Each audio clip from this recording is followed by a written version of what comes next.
ഇടതുമുന്നണി കൺവീനർ ശ്രീ വൈക്കം വിശ്വനാണ് ഇന്ന് വ്യൂ പോയിന്റിൽ. സ്വാഗതം സർ.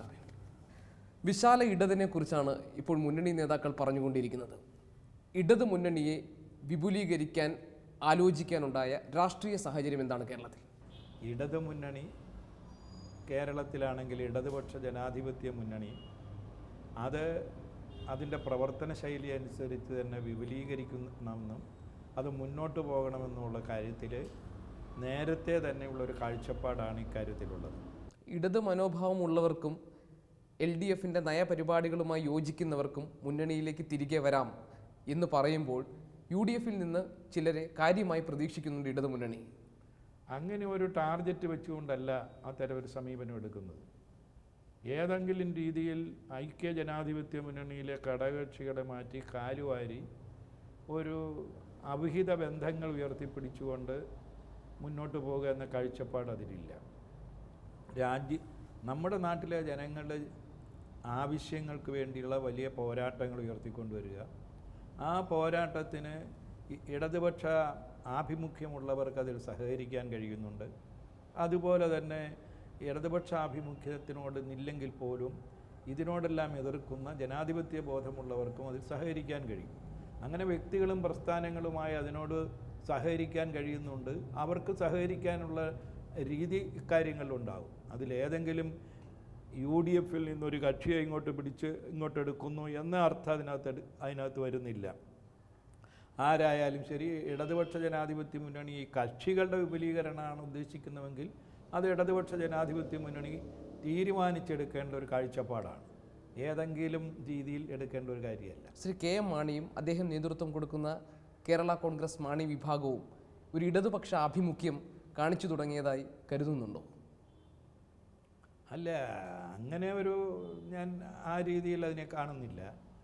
KM മാണിയുടെ നേതൃത്വം കൊടുക്കുന്ന ആ പാർട്ടിയുടെ പിന്നിൽ അണിനിരക്കുന്ന ജനങ്ങൾ വളരെയധികം പ്രയാസങ്ങൾ നേരിടുന്നു. പ്രത്യേകിച്ച് അവർ പറയുന്നത് കൃഷിക്കാരെയാണ് തങ്ങൾ പ്രതിനിധീകരിക്കുന്നതെന്ന് പറഞ്ഞാൽ ആ കൃഷിക്കാർ മറ്റൊരു കാലത്തും ഇല്ലാത്ത രീതിയിലുള്ള പ്രയാസങ്ങൾ നേടുന്ന ഒരു സന്ദർഭമാണ്. അപ്പോൾ ആ ജനങ്ങൾ ഇടതുപക്ഷ ജനാധിപത്യ മുന്നണി ആ രംഗത്തെടുക്കുന്ന നയപരിപാടികളുമായി യോജിക്കാൻ കഴിയുന്ന സാഹചര്യമുണ്ട്. അതിൻ്റെ പ്രതികരണമോ ഒക്കെ അവരുടെ സംഘടനയിൽ ഉണ്ടായേക്കാം. ഭരണപക്ഷ കക്ഷിയിലെ അംഗമായ ശ്രീ KM മാണി നിയമസഭയിൽ ഇപ്പോൾ കാഴ്ചവെക്കുന്ന പ്രകടനം അത്ര മികച്ചതല്ല. അതിനു പുറമെ കേന്ദ്ര ബജറ്റിനെ വിമർശിച്ചുകൊണ്ട് KM മാണി നിൽക്കുന്നു. ശ്രീ തോമസ് ഐസക്കും ശ്രീ KM മാണിയും ഒരുമിച്ച് പങ്കെടുത്ത ചടങ്ങിൽ മാണി സാറിൻ്റെ ചില കാര്യങ്ങളോട് യോജിക്കേണ്ടി വരുന്നു എന്ന് പരസ്യമായി പറയുന്നു. ഇതെല്ലാം പുറത്തുനിന്ന് നോക്കുന്ന രാഷ്ട്രീയ നിരീക്ഷകർക്ക് KM മാണിക്ക് ഒരു ഇടതാഭിമുഖ്യം ഈ അടുത്ത കാലത്തായി വന്നു തുടങ്ങിയിട്ടുണ്ടോ എന്ന് സംശയിക്കാൻ ഇട നൽകുന്നതാണ്. അല്ല, ആരെങ്കിലും എന്തെങ്കിലും സംശയിക്കുന്നുണ്ടെങ്കിൽ അതിപ്പോൾ ഞങ്ങൾക്ക് പറയാൻ കഴിയില്ല. പക്ഷേ ഒരു അഭിപ്രായങ്ങൾ വരികയും ആ അഭിപ്രായങ്ങളിൽ യോജിപ്പുണ്ടാകുകയൊക്കെ ചെയ്യാം. പ്രത്യേകിച്ച് കേന്ദ്ര ബഡ്ജറ്റ് അവതരിപ്പിക്കുക, ആ ബഡ്ജറ്റിനകത്ത് ചില വികസന പ്രവർത്തനങ്ങളെക്കുറിച്ച് പ്രത്യേകം എടുത്തു പറയുക, അതിൽ കേരളം എന്ന സംസ്ഥാനത്തെ പൂർണ്ണമായും നിഷേധിക്കുന്ന സ്ഥിതി വരിക. അതിൻ്റെ ഒരു ഉദാഹരണമാണ് വിഴിഞ്ഞം തുറമുഖം. അദ്ദേഹം ഉന്നയിച്ചതും അതാണ്. അത് സത്യത്തിൽ മറ്റ് UDFിലുള്ളവരും അദ്ദേഹത്തിൻ്റെ അഭിപ്രായത്തിനോട് യോജിക്കുകയാണ് വേണ്ടതെന്നാണ് എൻ്റെ അഭിപ്രായം. അക്കാര്യത്തിൽ ശ്രീ ആര്യാടൻ എന്തുകൊണ്ടാണ് അങ്ങനെ ഒരു കമൻ്റ് ചെയ്തതെന്ന് നമുക്കറിയില്ല.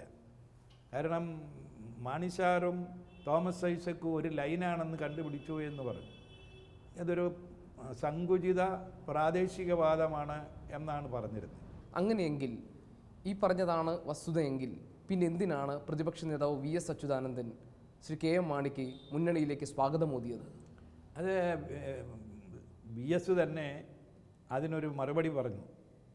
കാരണം VSനോട് നിങ്ങൾ മാധ്യമങ്ങൾ ചോദ്യം ചോദിച്ചു, ശ്രീ മാണി ഈ LDFിലോട്ട് വരികയാണ്, അപ്പോൾ അങ്ങനെ വരുന്നു എന്ന് പറഞ്ഞപ്പോൾ വരുന്നയാൾ വരണ്ട എന്ന് പറയേണ്ട കാര്യം എനിക്കില്ല, അതിന് ഞാൻ സ്വാഗതം ചെയ്തു. കാരണം മറ്റേ വിവരം VSനില്ല, ഇങ്ങനെ വരുന്നോ ഇല്ലയോ എന്നുള്ള വിവരം. അങ്ങനെ കേവലം മാധ്യമപ്രവർത്തകരുടെ ചോദ്യങ്ങളിൽ വഴുതി വീഴുന്ന ഒരാളാണോ പ്രതിപക്ഷ നേതാവ്? അല്ല, അതിന് ഉത്തരം വഴുതി വീണതല്ലല്ലോ. അത് നിങ്ങളൊരു ചോദ്യം ചോദിച്ചു, മുന്നണിയിലോട്ട് ആളുകൾ വരുന്നു. മുന്നണിയിലോട്ട് വരിക എന്ന് പറഞ്ഞാൽ ഈ ഇടതുപക്ഷ ജനാധിപത്യ മുന്നണിയുടെ നയപരിപാടികൾ അംഗീകരിക്കുന്ന ആളുകളെയാണല്ലോ ഇടതുപക്ഷ ജനാധിപത്യ മുന്നണി വരുന്നത്. ആ വരുന്നതനുസരിച്ച് അതിന് തടസ്സമില്ലെന്ന് പറഞ്ഞതായിരിക്കണം. ശരിയായിരിക്കാം. ശ്രീ കെ എം മാണി മുന്നണിയിലേക്ക് വരുന്നതിനെ സ്വാഗതം ചെയ്യുമോ എന്ന് ചോദിച്ചപ്പോൾ വി.എസ്. അച്യുതാനന്ദൻ പറഞ്ഞു, ഞങ്ങൾ സ്വാഗതം ചെയ്യും. അന്ന് തന്നെയാണ് SRPയും പറഞ്ഞത്, മുന്നണി വിപുലീകരിക്കാം, മുന്നണിയിലേക്ക് വരുന്നവരെ സ്വാഗതം ചെയ്യാമെന്ന്. പിന്നീട് അത് തിരുത്തി പറഞ്ഞത് CPM സംസ്ഥാന സെക്രട്ടറിയാണ്. മാണി സാറിൻ്റെ മിനിമം പരിപാടി എന്താണെന്ന് നമുക്ക് എല്ലാവർക്കും അറിയാമല്ലോ എന്നാണ് അദ്ദേഹം പറഞ്ഞത്. അത് ചില കാര്യങ്ങളിൽ ശ്രീമാൻ കെ എം മാണി എടുക്കുന്ന ചില സമീപനങ്ങളുണ്ട്. ആ സമീപനങ്ങളെല്ലാം തന്നെ മറക്കാറായിട്ടില്ലല്ലോ. ബഹുമാനപ്പെട്ട മാണി സാറ് പലപ്പോഴും തൻ്റെ പ്രത്യേക താല്പര്യങ്ങൾക്ക് വേണ്ടി ചില ഇതെടുക്കും. അതൊരു രാഷ്ട്രീയ നിലപാടായിട്ട് മാറാറില്ല. അങ്ങനെയുള്ളൊരു കാര്യങ്ങൾ ഉണ്ട് എന്നുള്ളൊരു കാര്യം ബോധ്യപ്പെടാനുള്ള ബാധ്യത കമ്മ്യൂണിസ്റ്റ് പാർട്ടി ഓഫ് ഇന്ത്യ മാർക്സിസ്റ്റിൻ്റെ സെക്രട്ടറിക്കുണ്ട്. അതിനനുസരിച്ച് അത് പ്രതികരിച്ചു. താങ്കൾ ഇപ്പോൾ സൂചിപ്പിച്ച മാണി സാറിൻ്റെ ഈ പ്രത്യേക താല്പര്യത്തെ സംരക്ഷിക്കാനും അതിനെ തൃപ്തിപ്പെടുത്താനും വേണ്ടി ഇടതു മുന്നണിയെ മാണി സാർ കരുവാക്കുന്നുണ്ടോ? പ്രത്യേകിച്ച് ഇടതു മുന്നണിയുടെ പേര് പറഞ്ഞ് UDFൽ ശ്രീ കെ എം മാണി വിലപേശൽ നടത്തുന്നുണ്ട് എന്ന വാർത്തകൾ പുറത്തു വരുന്നു. അതെനിക്കറിയാത്ത ഒരു കാര്യം. അങ്ങനെ ഒരു സമീപനമൊന്നും നമുക്കില്ല. ഇതുവരെ കേരള കോൺഗ്രസ് മാണി വിഭാഗം സ്വീകരിച്ചിട്ടുള്ള രാഷ്ട്രീയ നിലപാടുകളുടെ അടിസ്ഥാനത്തിൽ കെ എം മാണിയെ വിശ്വസിക്കാൻ ഇപ്പോഴും ആകുന്നില്ല. വിശ്വാസവും വിശ്വാസകേടിൻ്റെ ഇല്ല. ഓരോരുത്തരുടെയും രാഷ്ട്രീയ നിലപാടുകൾ അനുസരിച്ച് കാര്യങ്ങൾ വരുന്നൊരു സാഹചര്യമാണ്. അപ്പോൾ ഒരാളെ അവിശ്വസിക്കുന്ന പ്രശ്നമൊന്നും ഇതിനകത്ത് ഉദിക്കുന്നില്ല. അതേസമയം ഇപ്പം ഞങ്ങളുടെ നിൽക്കുന്ന മുന്നണിയിലോട്ട് ഈ മുന്നണിയുടെ ആശയങ്ങളെ തന്നെ എതിർക്കുന്നവർ ഈ എതിർത്തത് ശരിയല്ല, ഞങ്ങളിത് പൂർണ്ണമായും ബോധ്യപ്പെട്ടിരിക്കുന്നു എന്നൊരു കാഴ്ചപ്പാടോടുകൂടി തിരിച്ചു വന്നാൽ ആ ആളുകളെ ആ രീതിയിൽ തന്നെ ഈ പ്രസ്ഥാനം നിൽക്കും. ഇപ്പോൾ ഇടതുപക്ഷ ജനാധിപത്യ മുന്നണി ഞങ്ങൾ മുമ്പോട്ട് പോകുമ്പോൾ ഞങ്ങളോടൊപ്പം ഇല്ലാത്ത ആളുകൾ കൂടി പിന്നീട് ഞങ്ങളോടൊപ്പം വന്നിട്ടല്ലേ ഞങ്ങൾ പുരോഗതി കൈവരിക്കുന്നുള്ളൂ. അതൊക്കെ ആ രീതിയിൽ തന്നെ കണ്ടാൽ മതി. പ്രതിപക്ഷ നേതാവിനോട് മാധ്യമപ്രവർത്തകർ ചോദിച്ച അതേ ചോദ്യം ഞാൻ താങ്കളോട് ആവർത്തിക്കട്ടെ. ശ്രീ കെ എം മാണിയും അദ്ദേഹത്തിൻ്റെ വിഭാഗവും ഇടതു മുന്നണിയിലേക്ക് വരാൻ നിശ്ചയിച്ചാൽ, ആ തരത്തിൽ താല്പര്യം പ്രകടിപ്പിച്ചാൽ സ്വീകരിക്കാൻ തയ്യാറാണ്? ഇടതുപക്ഷ ജനാധിപത്യ മുന്നണിയിൽ ഒരു ഘടകകക്ഷി വരണമെങ്കിലും ഈ അതിനനുസരിച്ചുള്ള വ്യക്തികൾ വരണമെങ്കിലും ഇടതുപക്ഷ ജനാധിപത്യ മുന്നണിയുടെ ആ സംവിധാനം തീരുമാനിക്കണം. ഞങ്ങൾ ഇതിനു മുമ്പ് ചില ചർച്ചകളും ഇതുപോലുള്ള കാര്യങ്ങളിൽ നടന്നിരുന്നു. ചില കക്ഷികൾ ഞങ്ങളിൽ നിന്ന് വിട്ടുപോയി, കക്ഷികളായി വിട്ടുപോയിട്ടില്ല. ആ കക്ഷികൾ ഞങ്ങളുടെ കൂടെ നിൽക്കുകയും അതിലൊരു വിഭാഗം വിട്ടുപോവുകയും ചെയ്തു. മുന്നണി വിട്ടുപോയവർക്ക് അല്ലെങ്കിൽ പുറമേ നിന്നുള്ളവർക്ക് വേണമെങ്കിൽ മുന്നണിയിലേക്ക് വരാം എന്ന് പ്രകാശ് കാരാട്ടും അതിനെ പിന്തുണച്ച് VSും രംഗത്തെത്തിയിട്ടും പിന്നെ എന്തെങ്കിലും തടസ്സങ്ങൾ മുന്നണി വിപുലീകരണവുമായി ബന്ധപ്പെട്ട ആലോചനകളിൽ ഉണ്ടോ നിലവിൽ? ഇല്ല. മുന്നണിയുടെ പ്രവർത്തനത്തിൻ്റെ പൊതുസ്ഥിതി ഇതാണ്. അതിൽ നിന്ന് വ്യത്യസ്തമായിട്ട് മുന്നണിയല്ലേ തീരുമാനിക്കണ്ടേ? ഞങ്ങളെ സംബന്ധിച്ചിടത്തോളം ഇടതുപക്ഷ ജനാധിപത്യ മുന്നണി നമ്മുടെ സംസ്ഥാനത്തിൻ്റെ പുരോഗതിക്ക് വേണ്ടി എടുക്കുന്ന നയവും പരിപാടിയും അതിനെ അംഗീകരിക്കാൻ കഴിയുന്നവർ ഇന്നലെ വരെ അംഗീകരിച്ചിട്ടില്ലെങ്കിലും അത്തരം ആളുകൾ അതിനനുസരിച്ച് വന്നു കഴിഞ്ഞാൽ അങ്ങനെ വരികയാണ് എന്ന കാഴ്ചപ്പാട് LDFൻ്റെ കമ്മിറ്റി എടുക്കാൻ കഴിയണം. അങ്ങനെ എടുത്താൽ അത് ആ രീതിയിൽ അതിനെക്കുറിച്ച് ആലോചിക്കാൻ കഴിയും. വ്യൂ പോയിന്റിൽ തന്നെ സംസാരിക്കുമ്പോൾ CPI സംസ്ഥാന സെക്രട്ടറി പന്ന്യൻ രവീന്ദ്രൻ പറഞ്ഞത് വരുന്ന ലോക്സഭാ തെരഞ്ഞെടുപ്പിന് അപ്പുറത്തേക്ക് ഈ സർക്കാർ ഇല്ല, അത് ഉറപ്പ് എന്നാണ്. CPIഎമ്മിൻ്റെ അറിവോടുകൂടിയാണോ മുന്നണിയിലെ രണ്ടാം കക്ഷിയായ CPI ഇതുപോലെയുള്ള അഭിപ്രായ പ്രകടനങ്ങൾ നടത്തുന്നത്? അല്ല, പറഞ്ഞതിൽ എന്തെങ്കിലും ഒരു ഇതില്ല. കാരണം ഇപ്പോൾ UDFൻ്റെ ഒരു ഗവൺമെൻറ് ജനങ്ങളിൽ നിന്ന് അത്ര ഒറ്റപ്പെട്ടിരിക്കുകയാണ്. ആ ഒറ്റപ്പെടലിൻ്റെ പ്രകടനം UDF കണ്ടുകൊണ്ടിരിക്കുകയാണ്. അവരുടെ ഘടകകക്ഷികൾ ഏതെങ്കിലും തമ്മിൽ യോജിച്ചു പോകാൻ കഴിയുന്നുണ്ടോ? വേണ്ട. കോൺഗ്രസിനകത്ത് തന്നെ യോജിച്ചു പോകാൻ കഴിയണം. നേതൃത്വം കൊടുക്കുന്ന കോൺഗ്രസിന് യോജിച്ചു പോകാൻ കഴിയുന്നു. അങ്ങനെ ഒരു പാർട്ടികൾ എന്ന രീതിയിൽ അവർ അസംതൃപ്തരാകുന്നു. അവരെ അധികാരത്തിൽ വന്ന ജനങ്ങൾ ഇവരെ എങ്ങനെയെങ്കിലും ഒന്ന് ഇറങ്ങിപ്പോയാൽ മതി എന്ന സ്ഥിതിയിലെത്തുന്നു. അങ്ങനെയുള്ള ഒരു സാഹചര്യത്തിൽ ഇത് മുമ്പോട്ട് പോവുക ശരിയല്ല എന്ന് കണ്ടെത്തുന്നതിൽ ഒരു വലിയ കുഴപ്പം ഇക്കാര്യത്തിൽ ഞങ്ങൾ കാണുന്നില്ല. അതിനെ ഏതെങ്കിലും പാർട്ടികൾ തമ്മിൽ ആലോചിച്ചോ തീരുമാനിച്ചോ അല്ല. ഒരു വസ്തുനിഷ്ഠ സാഹചര്യം സംസാരിച്ചതായിട്ടാണ് എനിക്ക് തോന്നുന്നത്. ഘടകകക്ഷികൾക്കുള്ളിലുള്ള ചേർച്ചയില്ലായ്മ, ചേർച്ചക്കുറവ്, അതിനകത്തുള്ള ചെറിയ ചെറിയ പൊട്ടിത്തെറികൾ, ഇത് രാഷ്ട്രീയമായി മുതലെടുക്കാൻ ഇടതു മുന്നണി തയ്യാറാകുമോ എന്നുള്ളത് വളരെ ഡയറക്റ്റാണ് എൻ്റെ ക്വസ്റ്റ്യൻ. അതിൽ അല്ലെങ്കിൽ രാഷ്ട്രീയമായി ഞങ്ങളിപ്പോൾ രാഷ്ട്രീയ പ്രവർത്തനത്തിൽ ഏർപ്പെട്ടിരിക്കുന്നതാണ്. അപ്പോൾ ഇവർ തമ്മിലുള്ള ഏറ്റുമുട്ടൽ ചിലപ്പോൾ ചക്രത്തി പോരാട്ടമായിരിക്കും. ബാക്കിയൊക്കെ ജനകീയ മുദ്രാവാക്യത്തിൻ്റെ പ്രശ്നങ്ങൾ വരുമ്പോൾ ഞങ്ങൾ അത് ഉയർത്തിക്കൊണ്ട് അതിൽ രാഷ്ട്രീയമായി ഇടപെടും. ആ രാഷ്ട്രീയമായി ഇടപെടുന്നത് അവരെ ഏതെങ്കിലും പ്രതിനിധീകരിക്കുന്ന 4 MLA-മാരെ ഇറച്ചി വിലക്കെടുത്ത് കാര്യങ്ങൾ നടക്കുന്ന സ്ഥിതിയിലല്ല. അങ്ങനെയാണെങ്കിൽ ഇടതു മുന്നണിയോട് മനോഭാവമുള്ള ഒരു UDF-ലെ ഘടകകക്ഷികൾ വന്നാൽ അവരെ സ്വാഗതം ചെയ്യും. വളരെ വ്യക്തമായിട്ട് അങ്ങനെ പറയാമല്ലോ. അല്ല, ഒരു കക്ഷി ഇടതുപക്ഷ ജനാധിപത്യ മുന്നണിയിലേക്ക് വന്നാൽ ഇടതുപക്ഷ ജനാധിപത്യ മുന്നണി തീരുമാനിക്കണം ഈ കക്ഷി വരാൻ പറ്റുന്നതാണ്, നമ്മുടെ ഈ നയവും പരിപാടി അനുസരിച്ച് നിൽക്കുന്നതാണ് എന്ന രീതിയിൽ അതിനെ കാണാൻ കഴിയും, അങ്ങനെ ചെയ്യാൻ കഴിയും. കോഴിക്കോട് ലോക്സഭാ സീറ്റിൻ്റെ പേരിൽ MP വീരേന്ദ്രകുമാറിൻ്റെ സോഷ്യലിസ്റ്റ് ജനതയോട് CPM സ്വീകരിച്ച നിലപാട് തെറ്റാണെന്നോ അല്ലെങ്കിൽ അത് പുനർവിചിന്തനം വേണ്ടതാണെന്നോ എപ്പോഴെങ്കിലും തോന്നിയിട്ടുണ്ടോ? ഈ കോഴിക്കോട് ലോക്സഭാ സീറ്റിനെ കുറിച്ച് ഇടതുപക്ഷ ജനാധിപത്യ മുന്നണിയിൽ CPM സ്വീകരിച്ച നിലപാട് തെറ്റാണെന്നൊരു തോന്നൽ വന്നിട്ടില്ല, അങ്ങനെ തോന്നിയിട്ടില്ല. അതിൻ്റെ പേരിൽ ജനതാദളിൽ നിന്ന് ഇവരിലൊരു വിഭാഗം പിരിഞ്ഞു പോയിട്ടുണ്ടെന്നുള്ളൊരു വസ്തുതയാണ്. ആ വസ്തുത അതിൽ നിന്ന് ഏത് രീതിയിലാണോ ഒഴിവാക്കേണ്ടിയിരുന്നത് അങ്ങനെ അത് ഒഴിവാക്കേണ്ടതാണെന്ന പൊതു കാഴ്ചപ്പാടും ഉണ്ടായിട്ടുണ്ട്. അങ്ങനെ പറയുമ്പോൾ സോഷ്യലിസ്റ്റ് ജനത സത്യത്തിൽ മുന്നണി വിട്ട് പോകേണ്ടതായിരുന്നില്ല, അതായത് മുന്നണിക്കൊപ്പം വേണ്ടി നിൽക്കേണ്ടിയിരുന്ന ഒരു ഘടകമായിരുന്നു സോഷ്യലിസ്റ്റ് ജനത ആയിരുന്നു. തിരിച്ചു വരാൻ അവർ തയ്യാറായാൽ വലിയ ആലോചനകൾ കൂടാതെ സ്വീകരിക്കാൻ കഴിയും. അത് അല്ല, ഇപ്പോൾ അവരൊരു കക്ഷിയായിട്ട് തിരിച്ചു വരുന്നൊരു സ്ഥിതിയാണെങ്കിൽ നേരത്തെ ഞങ്ങൾ എടുത്ത കാഴ്ചപ്പാട് പറഞ്ഞു കഴിഞ്ഞു. കാരണം ജനതാദളിൻ്റെ പ്രാതിനിധ്യം അതും അതിൻ്റെ അഖിലേന്ത്യാ പ്രസ്ഥാനവുമായി യോജിച്ച് നിൽക്കുന്ന ജനതാദളിൻ്റെ ഭാഗമാണ് ഇപ്പോൾ LDF-ലുള്ളത്.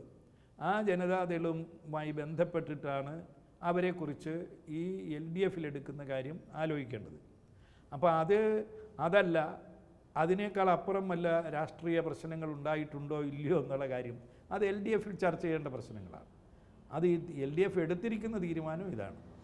CMP ഏതായാലും ഇടതു മുന്നണിയിലേക്ക് വരാനുള്ള ഒരു താല്പര്യം പ്രകടിപ്പിച്ചു കഴിഞ്ഞു. ശ്രീ MV രാഘവൻ അത് വ്യക്തമായി പറഞ്ഞു കഴിഞ്ഞു. ഒരൊറ്റ MLA പോലും ഇല്ലാത്ത CMP-യെ ഈ രാഷ്ട്രീയ സാഹചര്യത്തിൽ ഇടതുമുന്നണിക്ക് ആവശ്യമുണ്ടോ?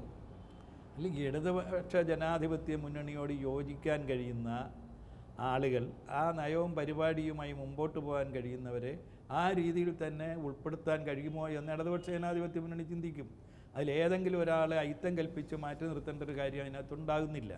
ഇടതുപക്ഷ ജനാധിപത്യ മുന്നണിയുടെ മുമ്പിൽ അങ്ങനെ ഒരു സമീപനം ആ രീതി വന്നിട്ടില്ല. നേതാക്കൾ കുറവുള്ള CMP-യിൽ MV രാഘവൻ അപ്പുറം അദ്ദേഹത്തിൻ്റെ മകനും മാധ്യമപ്രവർത്തകനുമായ MV നികേഷ് കുമാറിനെ പോലുള്ളവരെ രാഷ്ട്രീയത്തിൽ പ്രതീക്ഷിക്കുന്നുണ്ടോ? അത് ആരാ രാഷ്ട്രീയത്തിൽ വരുന്നതെന്ന് നമുക്കറിയില്ല. ഈ പാരമ്പര്യമായിട്ട് പൈതൃകമായി രാഷ്ട്രീയത്തിലോട്ട് വരുന്നൊരു ശൈലി പലപ്പോഴും ഉണ്ടായിട്ടുണ്ട്. അതൊരു തെറ്റാണെന്നോ അതൊരു അനിവാര്യമാണെന്നോ മനസ്സിലാക്കേണ്ട ഒരു പ്രശ്നമില്ല. JSSൻ്റെ കാര്യത്തിൽ എന്തായിരിക്കും നിലപാട്? അല്ല, ഞാൻ ഈ സൂചിപ്പിച്ച പൊതു കാഴ്ചപ്പാടല്ലാതെ വേറെ ഒരെണ്ണം പ്രത്യേകിച്ച് LDF-ന് ഒരു കാഴ്ചപ്പാടില്ല. ലോക്സഭാ തെരഞ്ഞെടുപ്പിന് അപ്പുറത്തേക്ക് ഈ സർക്കാർ ഉണ്ടാകില്ല എന്ന് CPI ഇത്ര ധൈര്യത്തോടു കൂടി പറയുന്നു. CPIM നേതൃത്വം കൊടുക്കുന്ന മുന്നണിയിൽ ഈ അടുത്ത കാലത്തായി കുറേ അധികം തീരുമാനങ്ങൾ, പ്രധാനപ്പെട്ട തീരുമാനങ്ങൾ CPIയുടേതായി പുറത്തു വരുന്നു. CPIക്ക് കൂടുതൽ പ്രാമുഖ്യം മുന്നണിയിൽ കിട്ടുകയാണോ? മുന്നണിയിലുള്ള എല്ലാ കക്ഷികൾക്കും പ്രാമുഖ്യമുണ്ട്, അതിലൊരു സംശയവുമില്ല. അവരെല്ലാം ഞങ്ങൾ വ്യത്യസ്ത കക്ഷികളായിട്ട് ആയതുകൊണ്ടാണ് മുന്നണിയായിട്ട് നിൽക്കുന്നത്. അപ്പോൾ ഓരോ കക്ഷിക്കും അതിൻ്റേതായ വ്യക്തിത്വത്തോടു കൂടി അഭിപ്രായം പറയാൻ കഴിയണം. PC ജോർജിന് മന്ത്രിസ്ഥാനം കിട്ടാതിരുന്നപ്പോൾ ഇടതു മുന്നണിയെ സമീപിച്ചു എന്ന് MV ജയരാജൻ പറഞ്ഞപ്പോൾ താങ്കൾ അത് സാക്ഷ്യപ്പെടുത്തുകയും അതോടൊപ്പം തന്നെ PC ജോർജിനെ ചുമക്കേണ്ട ഒരു ബാധ്യത ഇല്ല എന്ന് പറയുകയും ഉണ്ടായി. ഇപ്പോൾ PC ജോർജ് ഉൾപ്പെടുന്ന കക്ഷിയാണ് ശ്രീ KM മാണിയുടെ കേരള കോൺഗ്രസ് മാണി വിഭാഗം. ഇതിന് മുന്നണി പ്രവേശവുമായി എന്തെങ്കിലും ബന്ധങ്ങളുണ്ടോ? ഇതിൻ്റെ ആദ്യ ഭാഗത്തെക്കുറിച്ച് എനിക്ക് അറിയില്ല. പി സി ജോർജിനെയൊക്കെ ചുമക്കേണ്ട ആവശ്യമില്ല എന്ന് ഞാൻ പറഞ്ഞിട്ടുണ്ട്. മറ്റേ കാര്യങ്ങളെക്കുറിച്ച് ഉള്ള ഒരു വിവരം എന്തായാലും പി സി ജോർജ് എന്നെ സമീപിച്ചിട്ടില്ല. CPIഎമ്മിനകത്തുള്ള പാർട്ടി സംഘടനാ രീതിയിൽ ബലക്ഷയങ്ങൾ ഉണ്ടാകുന്നുണ്ടോ? പ്രത്യേകിച്ച് VS അച്യുതാനന്ദനെതിരെ നടപടി വേണമെന്നും പലപ്പോഴും പാർട്ടിക്കെതിരെ പരാമർശങ്ങൾ നടത്തുമ്പോൾ അച്ചടക്ക നടപടികൾ വേണം, അദ്ദേഹത്തെ കർശനമായ രീതിയിൽ ശാസിക്കണം എന്നെല്ലാമുള്ള സംസ്ഥാന സമിതിയുടെ നിർദ്ദേശങ്ങൾ, അത് ഉൾപ്പെടുന്ന സംസ്ഥാന സമിതിയുടെ പല നിർദ്ദേശങ്ങളും അംഗീകരിക്കപ്പെടാതെ പോകുന്നതായി അടുത്ത കാലത്ത് കാണുന്നു. ലെനിനിസ്റ്റ് സംഘടനാ രീതി പിന്തുടരുന്ന CPഎമ്മിനകത്ത് ഒരു ബലക്ഷയം സംഭവിക്കുന്നുണ്ടോ സഖാവേ? സംഘടനാ രംഗത്ത് ഞങ്ങൾക്ക് ബലക്ഷയത്തിൻ്റെ പ്രശ്നമേ ഉദിക്കുന്നില്ല. ഒരു സംശയവും അക്കാര്യത്തിൽ വേണ്ട. പിന്നെ പാർട്ടിക്കുള്ളിൽ അത്തരം കാര്യങ്ങൾ ചർച്ച ചെയ്ത് മുന്നോട്ട് പോകുന്നൊരു സാഹചര്യം ഉണ്ടാകും. അതെല്ലാം തന്നെ കേന്ദ്രീകൃത ജനാധിപത്യം അനുസരിച്ച് പ്രവർത്തിക്കുന്ന പാർട്ടിക്ക് അതിൻ്റേതായ പ്രവർത്തനത്തിൽ മുമ്പോട്ട് പോകും. മറ്റ് കാര്യങ്ങളൊക്കെ പാർട്ടി ചർച്ച ചെയ്ത് പാർട്ടി തന്നെ അഭിപ്രായം പറയേണ്ട കാര്യങ്ങളാണ്. അതിലിപ്പോൾ ഞാൻ അതിന് ബാധ്യസ്ഥനല്ല. സഖാവ് VS അച്യുതാനന്ദനെതിരെ ഒരു നടപടി ഉണ്ടാകാനുള്ള സാധ്യതയുണ്ട് എന്ന നിരീക്ഷണം രാഷ്ട്രീയ കേരളത്തിലുണ്ട്. അതേസമയം ജനഹൃദയങ്ങളിൽ ജീവിക്കുന്ന ഒരു നേതാവാണ് VS അച്യുതാനന്ദൻ എന്ന CPIയിലെ നേതാക്കൾ കഴിഞ്ഞ ദിവസം പന്ന്യൻ രവീന്ദ്രൻ സംസാരിച്ചപ്പോഴും അത് അദ്ദേഹം ഊന്നി പറയുകയുണ്ടായി. പാർട്ടിക്കകത്ത് ഈ തരത്തിൽ ഭിന്നമായ അഭിപ്രായ വ്യത്യാസങ്ങൾ, വൈരുദ്ധ്യങ്ങൾ രണ്ട് നേതാക്കൾ പ്രകടിപ്പിക്കുമ്പോൾ ഇടതുമുന്നണി കൺവീനർ എന്ന നിലയിൽ ഈ പ്രശ്നത്തിന് പരിഹാരം കാണാൻ താങ്കൾക്ക് എന്തുകൊണ്ടാണ് കഴിയാതെ പോകുന്നത്? ഇല്ലല്ലോ, ഞങ്ങൾക്ക് ഇപ്പോൾ അത്തരം കാര്യങ്ങളിലെ പരിഹാരം കാണാൻ അത്തരം ഒരു പ്രശ്നം മുമ്പോട്ട് വന്നിരിക്കുന്നു എന്നും അങ്ങനെ ഒരു കുഴപ്പങ്ങൾ ഉണ്ടാകുന്നു എന്നും ഒക്കെയുള്ള ആ സാങ്കല്പിക ചോദ്യത്തിന് ഉത്തരം പറയുന്ന സമയത്താണ് അത് പറയുന്നത്. അങ്ങനെ ഒരു വിഷയം അതിനകത്തില്ല. TP ചന്ദ്രശേഖരൻ വധം നടന്ന സമയത്ത് ഉണ്ടായ സമയത്ത് CPIഎമ്മിനെ ശക്തമായി വിമർശിച്ചു CPI. പല സന്ദിഗ്ധ ഘട്ടങ്ങളിലും രണ്ടാം കക്ഷിയെ CPIയിൽ നിന്ന് അനുകൂലമായൊരു നിലപാടല്ലല്ലോ CPഎമ്മിന് ഉണ്ടായിട്ടുള്ളത്. UDFിനകത്തുണ്ട് എന്ന് താങ്കൾ പറയുന്ന ഘടകകക്ഷികൾ തമ്മിലുള്ള ഒരു ചേർച്ചക്കുറവ് യഥാർത്ഥത്തിൽ പ്രതിപക്ഷത്തിനകത്തുമില്ലേ? ഞാൻ പറഞ്ഞു കഴിഞ്ഞു, ഓരോ കക്ഷിയും സ്വതന്ത്രമായി പ്രവർത്തിക്കുന്നതാണ്. ഞങ്ങൾ LDFിൻ്റെ നയപരിപാടികളുമായിട്ട് യോജിച്ചാണ് നിൽക്കുന്നത്, അതനുസരിച്ച് നിൽക്കും. CPI എന്തെങ്കിലും തെറ്റായ ഒരു സമീപനം എടുത്താൽ CPഎമ്മിന് വ്യത്യസ്ത അഭിപ്രായം ഉണ്ടെങ്കിൽ അതനുസരിച്ച് CPഎമ്മിൻ്റെ നിലപാട് വ്യക്തമാക്കുകയും ചെയ്യും. അതിൽ ഈ രണ്ട് കക്ഷികൾക്കും അതിൽ ഭീതിപ്പെടേണ്ട ഒരു കാര്യവുമില്ല. പാർട്ടിക്കകത്ത് ഉള്ള അഭിപ്രായ വ്യത്യാസങ്ങൾ, VS പിണറായി അഭിപ്രായ വ്യത്യാസങ്ങളെ കുറിച്ച് പറഞ്ഞപ്പോൾ താങ്കൾ പറഞ്ഞു സാങ്കല്പികമായ ചോദ്യത്തിന് മറുപടി പറയേണ്ട സാഹചര്യത്തിലാണ് മറുപടി വേണ്ടതെന്ന്. SNC ലാവലിൻ കേസിൽ പിണറായി വിജയനെതിരെ ശക്തമായ നിലപാടെടുത്തു VS അച്യുതാനന്ദൻ. അതേസമയം VS അച്യുതാനന്ദൻ പ്രതി ചേർക്കപ്പെട്ട ആരോപണ വിധേയനായ ഭൂമിദാന കേസിൽ അത്ര ശക്തമായൊരു നിലപാട് CPIഎം ഔദ്യോഗിക നേതൃത്വം എടുത്തില്ല. ഈ ലാവലിൻ കേസ് എന്ന് പറയുന്ന ആ കേസിനെ കുറിച്ച് പാർട്ടി തന്നെ എല്ലാ രീതിയിലും ചർച്ച ചെയ്ത് പാർട്ടി വളരെ വ്യക്തമായി പാർട്ടിക്കകത്ത് പൂർണ്ണമായും ബോധ്യപ്പെടുത്തിയിട്ടുണ്ട്, പുറത്തും പറഞ്ഞിട്ടുണ്ട്. VSനെ കുറിച്ച് ഇങ്ങനെ ഒരു കേസ് ഉടനെ ഉണ്ടായി, ആ കേസിൽ എന്ത് വസ്തുതയുണ്ട് എന്ന് ഞങ്ങൾക്കറിയില്ലല്ലോ. അപ്പോൾ അങ്ങനെ ഉണ്ടാകാനുള്ള ഒരു സാധ്യതയും കുറവാണ്.